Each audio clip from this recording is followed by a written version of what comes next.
Hello and welcome, chaotic people. This is the Otter Chaos Games podcast. My name is Kyle, and these are my co-hosts, Jackson and Rob.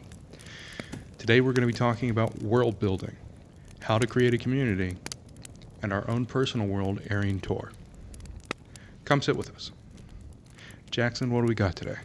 Thank you very much for the introduction, Kyle. We have our very first episode of the Otter Chaos Games podcast. Woo! And, woo! Hopefully we didn't just destroy somebody's ears. I don't know if we've got the mics balanced.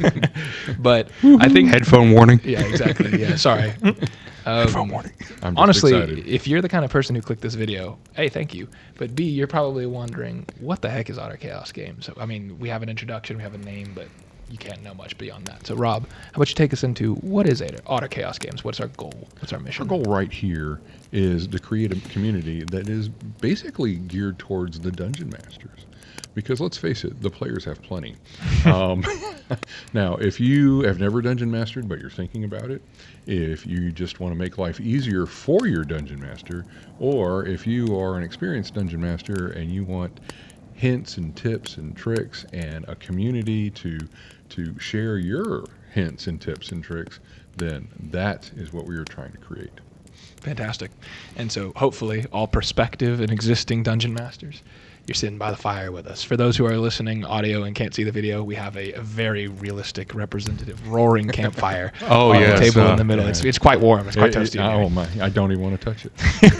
The noise gates are really good. That's why you can't hear the crackling. Oh, exactly. Yeah. I'm a master audio technician, as I'm sure everyone can hear. So, yeah. I mean, that's a great introduction to what we're trying to do, right? We're trying to build that community. We're trying to give DMs resources. But, Rob, where does that come from? I mean, how does one arrive at a scenario where they're like, DMs need blank? Well, the summer of 2025, we were sitting around talking and wanting to do something more in the D&D space. And I have had the opportunity to talk to almost 100 different game store owners in past endeavors. And one of the things they told me over and over again is that they would love to run more D&D events, but it doesn't really help them a whole lot. Not like running Magic tournaments or Pokemon or doing Warhammer, thank you. And good job, Kyle. And so I was thinking, how can we do that? What more could we bring to the table? And as much as I love sitting down with my friends and a table of six and whatnot, there were events that I got to play in the early to mid noughts. That's 2000s for people who don't speak in that strange Navy language. What do you call The double O's? The double O's? No, you never call I them. always That'd be call sick, them the though. odds. I'm going to start calling them the double O's. Okay, That's, the double O's. that just came to me. Oh, my I'm goodness. going with James Bond. That's the answer. Any case, so Agent 002.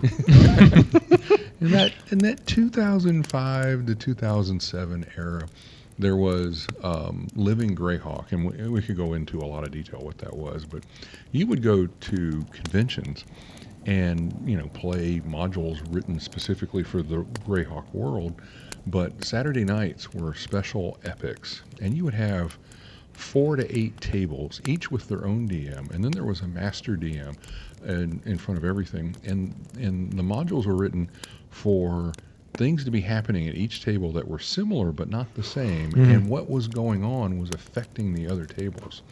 And so, I like to describe if playing D&D with your 6 friends is a dinner party, this was a kegger. I mean, this was fun.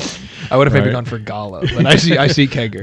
But I probably shouldn't be advertising too much drinking because it was wild without the alcohol. It was fun. It was, tables hollering at one another, people getting up, milling around, so on and so forth. So we sat down and we decided to create a business around this, and we worked on it, and we put our first modules together. And of course, you guys remember we ran that first module and got everything back, just great returns and all that. But we ran into a problem, and then when we showed what we were doing to the game store owners, they told us a bigger problem. It was the same problem. It was, how do I find enough DMs to run this? Exactly. And so we sat down and we scratched our head and thought really hard until our heads got hot and the fleas started to jump off. And thought, okay, well, we need to create a community of DMs and start talking to them and find out what they need and and start providing some of that and build that community. And we'll do that.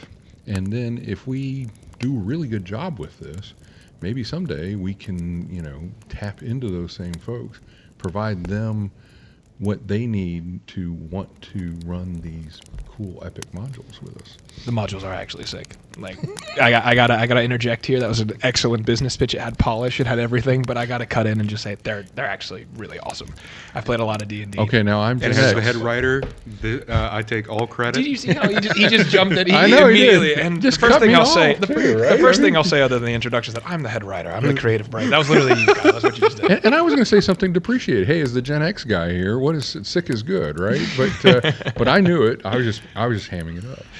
So Kyle, actually, you segued me pretty well here, because really I have a question that if I'm putting myself in the mind of the listener. Now you know who we are. You've got a name for each of us. You've got a name for our company. You've got a vision for what we're trying to do, why we're even having this podcast. But one of the things we haven't discussed is do we have any authority to talk about this? Oh. Who are we? We're just three dudes around microphones. Kyle, tell me a little bit about your experience as a DM. And given that experience, do you think anything is missing from being a DM? Anything that you would like to have?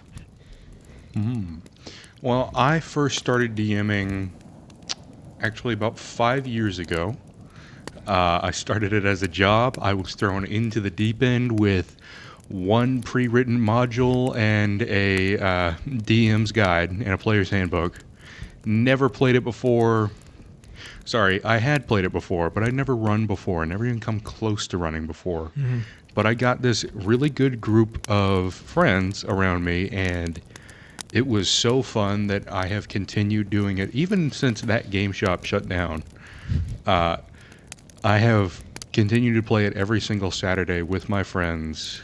We've created homebrew world after homebrew world, amazing characters. And one of the things that I didn't like about D&D is that all of their pre-made modules sucked. Holy crap. Wow. I mean, we're just throwing bombs here, Over the aren't we? battlement, episode 1. We're Just Yeah, I know, right? Wizards, we love your products. We just don't love your modules. So. We is Kyle, the head writer, so take it out on him. when I say sucked, I don't mean they were overtly bad for new players, but for someone who has played for a while, I didn't like them because they got old. Formulaic. They were and possibly because so many of them have been around for so long, and there's not enough new things coming around. All the stories have gone stale. There's the same set of magic items they had for about 12 years now, with very little additions. It just wasn't interesting anymore to run the pre-made, so I moved completely to doing homebrew. Yeah. I'll jump in the hole with you. I've run several of the modules. I will say the Lost Mines of Phandalin are pretty good, but Candlekeep, I thought the first chapter was great, and then everything else kind of stunk after that. And Rob, give your ethos for this review. Tell me, so Kyle's been DMing for 5 years. How long have you been in the game? Oh my gosh. So let's see now. I started playing in 1981, so what? 100 years. You're an engineer. You should be able to do the math a little bit. I was just guessing. I was approximating. Yeah, that's true. 45. So to a first order, you were there, right? We would have to. We would have to carbon date his books. Oh my gosh. True, yeah. We take them to the museum.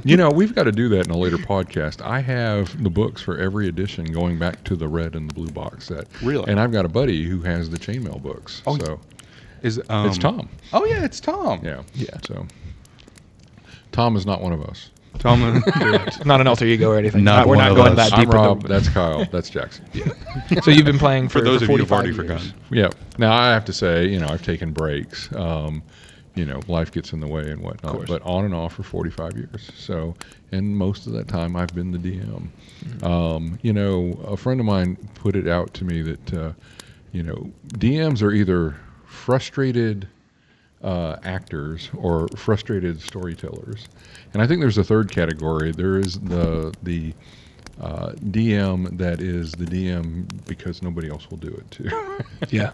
I would probably put myself more on the storyteller than the actor. Sure. Because I do want to tell a good story, but I really like playing too, which a lot of DMs want to focus strictly on DMing. Don't both of you guys rather DM than play? Yeah, I'm like kind of 50-50 to be honest with you. I have some fun characters. Okay, so I enjoy playing for a short time, but I love to DM for a long time. yeah. If you're playing a game with me, you're in for the long haul. And that's one thing that I think would be just so good if we got engagement with the other DMs and whatnot, is to, look at all those different aspects, the folks that want to DM and play, the ones that want to strictly DM, and what their particular needs might be. Mm-hmm. Let's have those conversations. Yeah. And let's build things and come up with better tips so that we can tell great stories and not rely on just Wizards of the Coast to have us buy one of their books. Yeah, man. So that's Rob. As has been said before, my name is Jackson. I've been DMing for about 5 years as well. Actually, I've probably been playing D&D for 5 years. I think I've been DMing for 3 of the 5 years. And the reason I started DMing was honestly that, growing up, I loved writing little stupid stuff, be it stories or poems or whatever. That was bad, and it was bad every time. But it was a good outlet for me to just have some free time, express some creativity. And what I always found, and Rob, you probably know this better than a lot of people, I love interjecting my ideas. I love hearing somebody say something and go, oh yeah, but what about this too? And when I was playing as a player, I would constantly have these moments where I would think, oh, that's so cool, but what if this happened? And then eventually I kind of I got gifted a scenario, honestly, where I had 5 people come up to me and say, hey, you've played Dungeons & Dragons before, right? And I said, yeah, absolutely. Like, we want to play a game. I was like, oh, perfect. Easy peasy. I'll run it for you. Yep. So I have like almost the exact opposite experience of you guys, though. I've never run a canned module. I've never even played a canned module, to be honest with you. My DM, who first started me out, all homebrew. Everything I've ever made, all homebrew. Everything I've ever run, all homebrew. I've never even played a canned one-shot. I mean, I'm kind of coming from like the hippie camp. Like I'm over here with artisan coffee while you're talking about, the canned modules, which gives me the perspective, I think, to opine in the sense that I have a very personal relationship with story development in D&D. I think that as good as it is to like have characters that exist, and to be able to play something that's simple, you have all the cards, you know where it's going. Right. I mean, part of the fun, and ultimately what we're trying to address about DMing, part of the fun is your ability to interject your personality. To be a member of the table, even if it doesn't necessarily feel like it because you're not one of the players. Yeah. But that's really, honestly, and this is not. You meant are to be one of the players. I love telling people who don't know how to play D&D of my age. I likened it to an episode of Friends. You had the 6 main characters. That's fair. And then you had the DM, and he did everybody else. So everybody else in the scene that wasn't one of the main characters, he played everyone else. I was going to say with the show Friends, I mean that almost worked. Well, okay, that's true, but it was a early evening sitcom, so they didn't show any of that, of course. So I'm just saying. But okay, so but as the DM, you get to play everybody else. Which in some ways is very challenging because you don't get to get in depth unless you got a really good bad guy and you build them up and you don't let them die, which is kind of, that's almost railroading if you do that. Yeah, if you yoink them out with teleport too many times. Yeah. Although I got to admit, there was this one campaign and it was actually, I ran out of material and I used a canned module for, just sort of a quick and dirty, one shot for this high level party, and they were 13th, 14th level, and they took on a 17th level mage. Yeah. And not one of those goofballs ever, got, dimensional anchor or something like that. So there were 4 or 5 encounters before they finally took this guy out, and every one of them, he would mess them up and frustrate the heck out of them. And just go all evil bad guy and rant at him and whatnot. And then when he started losing, pop, he teleported out. And I was just sitting there going, I know this is getting old. I don't want to do this, but I mean, that's how that guy would have gone, right? He would have come up with something over the top. He would have brought his plan out on the players. When the players foiled him, and he was down to a quarter hit points, he'd pop out. Oh yeah, Done. Oh, In a way, it kind of got fun. It was so annoying, it got to be fun. yeah, So, you were stymieing them. so, and I think that's one thing that we really need to get into here is making the game more fun for the DMs. Sure. And Was so- that the guy whose cannon they stole and then they drowned him? Yeah. Yeah, that's right. That was a great answer. 'Cause now, I had to think about it. Completely out of context. Yeah. so I think that's honestly as good an introduction as we're gonna get. Yeah. I mean, you get a taste for what Right. we've done and everything like that. Go ahead, Robin. Yeah, I was just thinking, it's very interesting that none of us play in each other's campaigns. No. So, but your original question was why us, right? And, Yeah, and wanted to that's a talk good about our background. I think the fact that we're interested in talking about this and we're wanting to build this community, in the age of the internet, the way it used to be 20 years ago, when people just had something to say and wanted to create a community out of that, we're kind of harkening back to that. We don't need to have 50 years experience apiece or 100 years to start the conversation. Yeah. We're here to learn as much as we are to teach. Yeah. We don't need 50 apiece. Thanks to him, we have 50 on average.